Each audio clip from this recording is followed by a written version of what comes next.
Oh, good morning, YouTube. I hope I get it right this time. I made a huge video for you guys of the back garden and all my plans, and I had it on photo mode. I didn't have it on video mode. Sometimes, my age shows.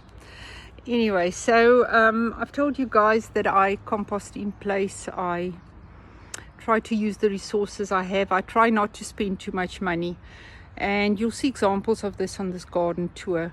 So I'll start from one end and I'll just turn around my camera. I just want to show you behind me. Look at this lovely jasmine bush ready to break into flower very soon, so it's going to smell amazing.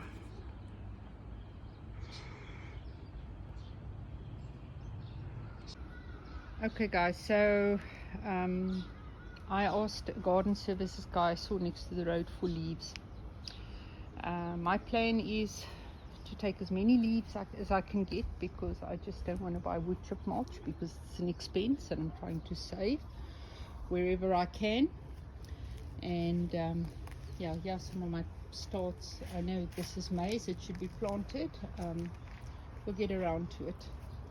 So they dropped off this for me. So what's nice about getting stuff from the garden services guy, sometimes they prune stuff that you might want to know, you might want or not want, and you can make cuttings.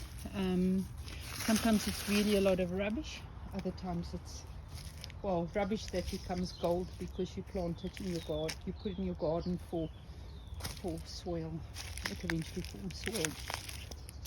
So trying to encourage pollinators. I've got these beautiful little dwarf cosmos. They're various colors, some of them are light pink. I've got pale still growing, petunias down here. This is like a citronella bush thing. I've put in some lupins for nitrogen fixing, little cosmoses. They make multiple heads. Can't wait to spread the seeds. The little white one. Here I have my dragon fruit just going wild. Strawberries, not strawberries, raspberries. Raspberry bushes sending out shoots and then coming up in another place. And your Juanita peppers there. But can you see the richness of the leaves that have been here a while? They're becoming dark and they're busy disintegrating. So this is really a garden I'm trying to establish from scratch, and I've been at it for a few months and it seems to be paying off. This is the reinforced wire mesh. We cut the panels in half, and my husband bent them for me, and I have my yard long beans in there, so we'll see how they're doing. I'm totally overdoing it here because like a short way away from there, yes, cantaloupe and other melons, and I just don't care, it will ramble along the floor here. And then I've got a few, 3 or 4 watermelon plants that also just cascade down. The soil is so rich in here, it's all compost and things, so I'm sure it will be able to carry it. And then whenever I break off a plant, I just stick it in and make a cutting. There behind this wire, there are my avocado seed starts. And then over here we have picking cucumbers. Our tomatoes are doing great. I inspect them daily for fungus, yellowing leaves. Everything I see that doesn't look right to me gets taken off immediately. There's a lot of good airflow. Keep mulching. Basil I planted at the bottom, and very soon I'll be planting my marigolds for the root nematodes, so that we can protect the plants. This is my compost heap that I've been building. Anything and everything goes in here, and I've decided to plant gem squash, hubbard squash, some more gem squash. And then over here I have spaghetti squash. Last year we had spaghetti squash growing quite well, and it only had male flowers, but the position was not nearly as good as this position, and the soil was not nearly as rich. And then over here we have a boerpampoen, which is a huge white pumpkin, and I certainly hope we will have female flowers and not just too many male flowers. I'll be keeping an eye, and I might even, you know, I've planted this all together. I don't think I'll seed save from these because they're going to cross-pollinate. Well, I might just. And then we'll see what we get. Some funky new squash in the future. So all of this, as I said, is going to be covered in mulch eventually. And then these little tires, they've been lined at the bottom, so they're just merely to hold the soil. And once they've served their purpose, and this is a totally mulch zone, turning into ground, we'll be removing them. So we have more bachelor buttons, we have more squashes up there, cabbages still going, peppers. This is a volunteer plant from last season, or something from the compost heap, so it can just go. Usually if it grows like that, it does extremely well because it really wants to live. And this is artichoke. I have about 5 or 6 plants of them. Onions there, catnip, more lupin flowers to fix the nitrogen. Well, they're not flowering yet. Fennel. I've got dill behind me. I didn't show you guys. So we cut back our peppers, and they're coming out again. You can see all over where I've cut back, and they're regrowing. Very, very sturdy bases. Oh, I'll try and show you from the other side. Can't really see. There. Sorry. Very sturdy bases. So they should do well because they're well rooted. So we have some onions going to seed. We have more cosmos, more petunias, and I'm very excited about this. These are our Egyptian walking onions. So let me show you. They form these little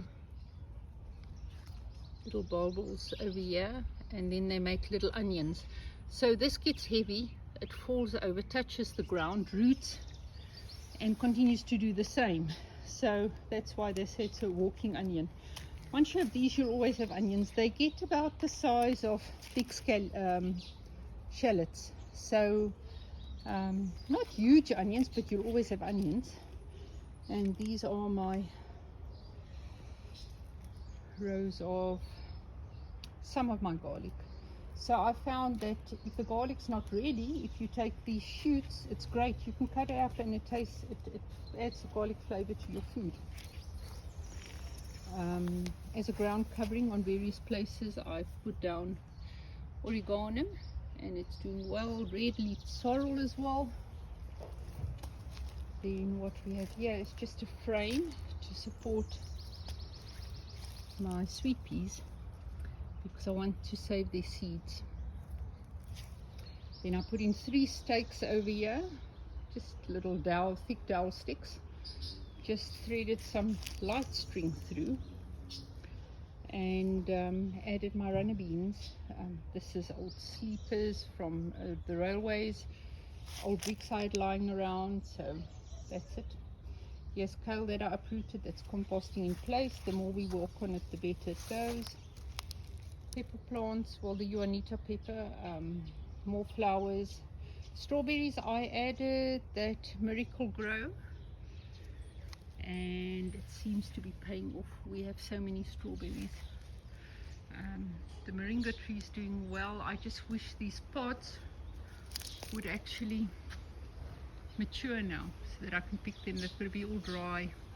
So what I decided is, since it's taking so long, what I'm going to do is I'm going to be air layering over here, and over here, and I think I'll maybe air layer this one as well, so that, because I want to cut it back anyway, I can't harvest all that high. And then any new growth at the tip there, I'll also be making cuttings from. This is lemongrass. It's very, very close to finalizing its seed. It's a grass, so it seeds abundantly. And also when I cut it back, I'll harvest the leaves. You can use it in tea or in Thai cooking. It's very flavorful, very aromatic, and I'll make new plants of it. I want to take out this wild rhubarb. It's just not doing anything for us. Anyway, you can see the jungle. It looks like a forest, the way I throw down the leaves, and I don't regret it for a minute. Look how everything is growing. It's just amazing, the fertilization that happens when nature takes over. Those are asparagus roots. So this is their first year, asparagus ferns. Not fern, it's actually the asparagus plant. But next year we should start getting shoots, and we won't harvest them then. And then we'll wait till the year thereafter, and then we'll be able to start using it for many, many years to come. So I also have a whole lot of grapes coming up all over, because when they touch the ground they root. So I'm constantly cutting them up and lifting them up and taking the new plants to sell or to gift. Then with the leaves I just popped in a whole lot of potatoes. This is a purple potato, and as you can see, it's just sending out roots, and it's going to make new plants just under leaves.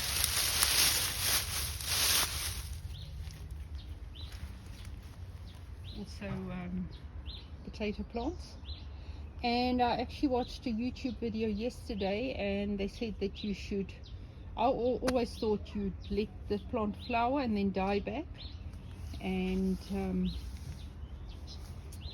I heard that you shouldn't let it flower because it forms potato seeds at the top. I've seen it once before, but it takes a lot of nutrients from the tuber formation, which adds the bulk.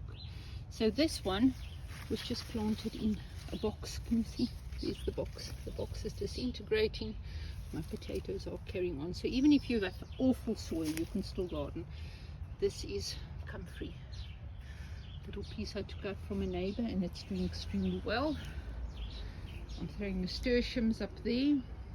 They'll either grow or they'll make compost, which is all good. So lots of flowers to attract pollinators. Over here I just harvested a whole lot of kale. So catnip, I let some creep out so the cats can have it, but they'll totally decimate the plant if it's open all the way. Another comfrey, so I can't wait for it to be harvesting and making comfrey tea for the garden. So more bachelor buttons, they're doing great. This little flower, isn't it too cute? Pepper plants from previous year. Huge lemon.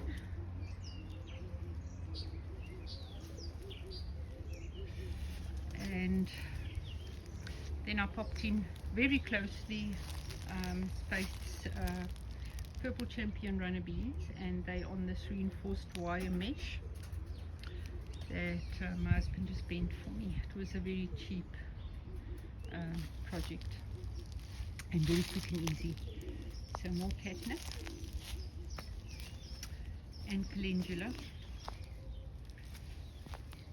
as I said, and a maze of hose pipes. I'll sort that out today. This is more oregano, cuttings I got from a neighbor of a succulent, thyme, and this is a cancer bush. So I'm waiting for these seeds to be totally finalized, and then I'll harvest them. Then over here, I told you we use what we can. We use cups to plant in.